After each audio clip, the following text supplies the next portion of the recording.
High court প্রাঙ্গণে Ishwardi BNP নেতাকর্মীদের হামলায় গুরুতর আহত হয়েছেন এটিএন নিউজের সিনিয়র রিপোর্টার জাবেদ আক্তার।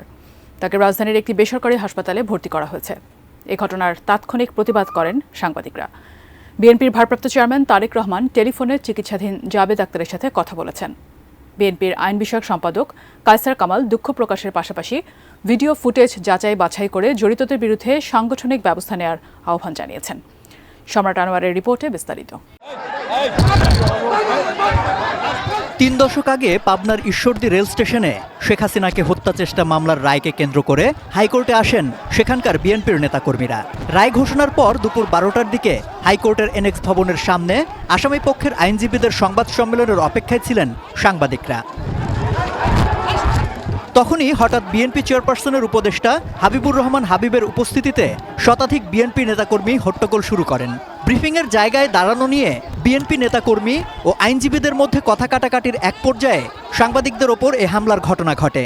এতে গুরুতর আহত হন এটিএন নিউজের সিনিয়র রিপোর্টার জাবেদ আক্তার ও এনটিভির বিশেষ প্রতিনিধি হাসান জাবেদ সহ বেশ কয়েকজন সাংবাদিক। হামলার সময় আরেকটি বেসরকারি টেলিভিশনের মাইক্রোফোন ভাঙচুর করা হয়। সাংবাদিকদের ওপর হামলার প্রতিবাদে তাৎক্ষণিক আসামি পক্ষের ব্রিফিং বর্জনের পাশাপাশি এনএক্স চত্বরে বসে পড়েন সাংবাদিকরা। এ ঘটনার সুষ্ঠু বিচার এবং জড়িতদের চিহ্নিত করার দাবিও জানান সুপ্রিম কোর্ট বিটে কর্মরত সাংবাদিকরা। জেনেক্সে শিফট করো, লাইফকে লিফট করো। জেনেক্সের সামনে আমরা যখন সবার ইন্টারভিউ নিচ্ছি, ওই ঈশ্বরদীর একজন বিএনপি নেতা হঠাৎ করে এক রিপোর্টারকে ধাক্কা মেরে বলতে চাই, তোরা এখানে কারা?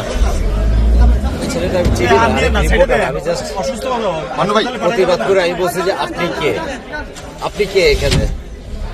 এটা বলার পরে এলো পাখির যে অবস্থা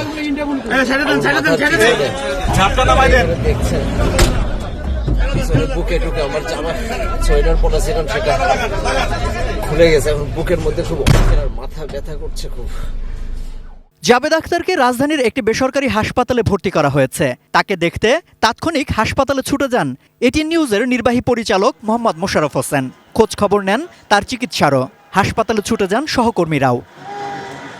বিএনপি চেয়ারপারসনের বিশেষ সহকারী শামসুর রহমান শিমুল বিশ্বাসও হাসপাতালে যান, খোঁজ খবর নেন। পরে বিএনপির আইন বিষয়ক সম্পাদক কায়সার কামাল জাবেদ আক্তারকে দেখতে গিয়ে হামলার ঘটনাকে লজ্জাজনক উল্লেখ করে দুঃখ প্রকাশ করেন।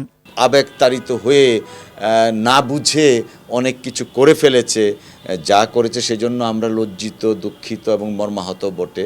নিশ্চয়ই ভিডিও ফুটেজের মাধ্যমে আপনারা জাতি দেখেছে, যদিও এটা আমাদের জন্য কষ্টকর বিষয়। সাংগঠনিক নিয়মে নিশ্চয়ই ওনারা কোনো সিদ্ধান্ত নেবেন, সেটা আমি প্রত্যাশা করি।